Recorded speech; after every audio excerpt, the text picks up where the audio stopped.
omission. I see the same omission in the Millennium Development Goals, of which I'm no doubt familiar. I'm a supporter of the United Nations generally, and I'd like to see the goals of the MDGs implemented and achieved. The admission from your talk and from the MDGs is that you do not address population, you do not address contraception. You talked about that awful example of some fellow with 4 wives and 20 children. And during the last 10 years, since the implementation or the start of the implementation of the MDGs, we've seen the world's population increase by nearly 1 trillion. A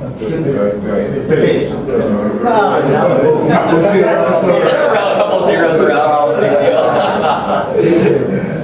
And nothing like exaggeration and attention. So, isn't this something that you should be addressing, as indeed should the MDGs? I think.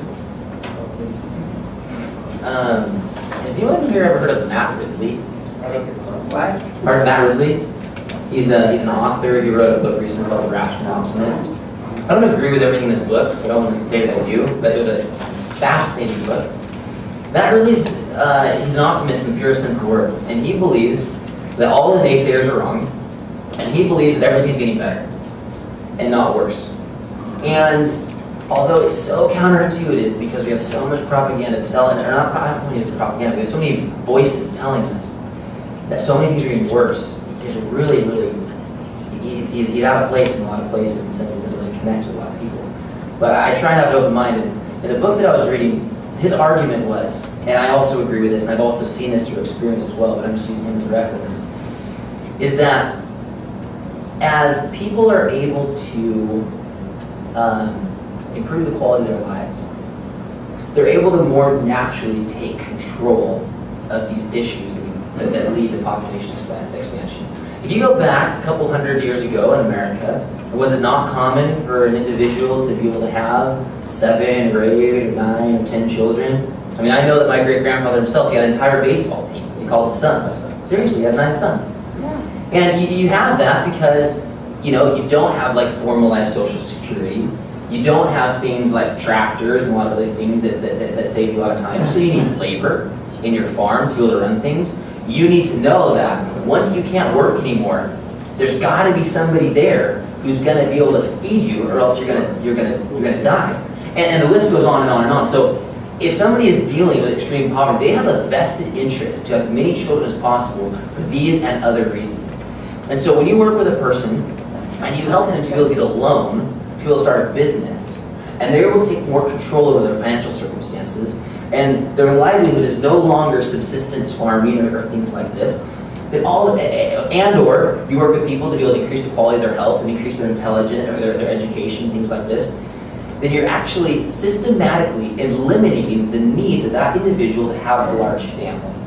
And we're seeing populations stabilizing in areas where, and you fill in the blank, where the proportions of people that receive education are increasing, where the statistics of female education is increasing, where people's income is increasing, and things like this. And so you look at our own history, and you see that 100 years ago, it was very common. No one would think twice if you had 7 or 8 children. And today, as we become more opulent, we've been able to see that smaller families have become more commonplace. And we're seeing that happen in the developing world. And so I believe that by focusing on the roots of poverty, we're actually going to see these other things stabilizing, just like they have in other parts of the world. Jim has the next question. I've got a Jim on here. Don. Maybe it's Don. I'm sorry. Don. Thank you. I would compliment you upon a rational approach to development as opposed to the usual approach. My specific question is with regard to working within a community. How long does it take you to establish the relationships that you need to establish for your methodologies to work? Appreciate you asking that question. There's so many awesome aspects of sustainable and comprehensive humanitarian assistance and planning, which just makes everything work so well. And what we can do is we do things which develop relationships, of which relationships allow us to do more things, of which doing those things allow us to have deeper relationships and thereby being able to do more things. And so our relationship with the community is gonna go over several years. Our organization isn't old enough to the point where we've actually completely walked away from the community yet. We predicted 3 to 5 years is an effective amount of time to be able to get the ball rolling on things sufficiently that the community can then be able to take it from there and get up and going. And so it's simply that, you know. So we send a couple reps, we do some recon, we work with local leaders, we identify what some of the problems are, and we do a little bit. And then we are able to send more people to do more and develop relations further. So that's really the best way that I think I can answer that question. But right off the bat, you know, with that sanitation stuff, we can walk into a community and 5 minutes later, we've been able to get their attention and start to talk about issues that are going to change their lives forever. And so it really depends on the different types of issues you're working with. Neil? Yeah, Corey, one question. How do you communicate with these other nations? Since, let's look at Africa with all the different languages and dialects. Of course, we as Americans are very limited in our foreign language capability. So Right. how do you approach that problem? Well, it's funny you ask that. And a quick little side thing is, I don't get how other people work in international airports. Because you got people all over the world, and all the signs are in English. And I'm like, yeah, I know how to get places, but our foreign language capacity is so limited. And we just happen to be lucky, though, that based upon our global ubiquity as a nation, or our presence in so many different countries, also thanks to Great Britain's capacity in the colonialization and proliferating English across the world, there's a lot of people all over the world who speak English. And so everywhere we go, we're able to find somebody who we're able to speak to and who they're able to serve as a translator. And I've worked in Uganda, Rwanda, in Kenya, been in Tanzania, Nigeria, just to name African countries. And every place they've gone, no matter how rural the setting, I've been able to identify some people that are able to communicate in English and help us to be able to translate. Abe? Yes, thank you for an excellent presentation. And your bullet points were very succinct and really informative. But the one thing I didn't hear at the beginning throughout the lecture was the word culture. And what you have to do is tie all this together with a deep understanding of the subtleties in the way culture works. I would hope that you have a crash course at a minimum of the culture before you send these people in, because there's so many subtleties that are affected. For example, you were talking about the large number of children a chief could have, a person could have, and of course, this is necessary, as you said, for the fact that they have to be supported as they get old. But of course, a lot of the children do not live to maturity because of disease and so forth. And so all those 20 children are going to be far less by the time they reach adulthood. Absolutely. And also, it's also a matter of power, because the king or the chief derives his power. The people listen to him and do the things that you're trying to accomplish through the chief or the king and the higher ups in the social system. And also this ties up even, one thing affects another. The religion is even affected by this, because the king, the chief, is descended from the ancestors and has a closer relationship to the gods than the commoners. And so the people will listen in what you're trying to do by you paying attention to them, having some sensitivity to the subtlety of the culture involved. So I hope you teach them something about the culture before they go in. Yeah, I think an excellent question that has quite a short answer, and that is that we absolutely do.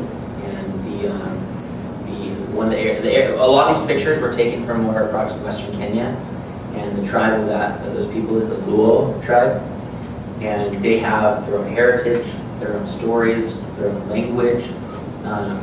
They even got their own, understanding of where humans came from. You know, every tribe and every culture has their own understanding of these spiritual concepts. Christianity is completely prevalent in the area. Where we work, virtually 100% of people have that Christian background. So that's able to, at a cultural level, create some connection with our community development workers. But in essence, it's really, really critical, and it kind of goes along with one of the bullet points there, is understanding where a community is, and to be able to understand why they do certain things, what their motives are, and to go in with a very, very open mind that you can do things differently, you can believe things differently, you can have different priorities, different morals, or different decisions of what's ethical or unethical, and it doesn't make it right or wrong. And you have to be able to really understand that, and there's a lot of parts of being trained as a community development worker that allow a person to be able to go in and to be able to plug in these proven methods of empowerment within the context of what their culture is. And that doesn't even require too much training specifically on the culture, but just training about understanding culture in general. So that community development worker can effectively work in DRC Congo, and then the next year be able to be dispatched down to Colombia and be able to understand the concepts of culture and to be able to interface with them appropriately. Steve Billman, Yes. I don't know the speech, I just have a simple question. You spoke of community ownership. How do you get community ownership without having felt that it's coming from outside financially? Has anyone in this room seen the movie Fandango? What? You know what? It's a really funny movie, and in the movie, the two main characters have to throw together a wedding last minute, and in a town where they've never been before, and they don't have any money. And so what they do is they go to a bench with some older gentlemen. They're sitting there, and they have one of their friends call on a payphone, and the guy's wearing a tuxedo. And the guy answers the phone, making sure that the people who are on that bench can clearly be able to hear. And he says, "What? The catering truck isn't coming? It tipped over, it got in an accident? Oh my gosh, what are we going to be able to do?" And then he hangs up the phone. And then these older gentlemen are saying, "Oh, what's the problem? Oh, you guys, your catering truck tipped over, there's an accident? Oh, well, we can help. We know so-and-so makes the best pies, and we can get her to bring a couple pies, and so-and-so does this, and we can be able to bring this." And they do that over and over and over again until they brought together tables, chairs, linens, food, music, bands, everything they needed to be able to throw this wedding together last minute. And there are some things that you can do that once you've just been able to be trained on how to communicate with the community, and to be able to, sometimes I call it fandangoing it, and that just refers to being creative and sometimes even being clever to be able to help them to not feel like you have made that decision for them, and then allow them to feel that decision's come from themselves. And oftentimes it very legitimately has. And it goes right back into like an employer-employee relationship. You know, if you can get your employees to be able to figure something out and decide they want to do something, as opposed to you as an employer saying you have to do this, then you're going to get a better reaction from your employees. But it takes skill, it takes leadership, it takes experience to be able to know how to word things and how to say things so that that person takes ownership mentally and then says, "I think we should do this." And it's not, you're not being tricky or anything like that, you're just being empowering. And you're just focusing on allowing people to be able to have the freedom to decide the thing without you telling them what that thing is. And then creating a clear and comfortable situation for them to come to you and to be able to say, "Is that possible your partner to do this thing?" And for you to say, "Yes, that's possible."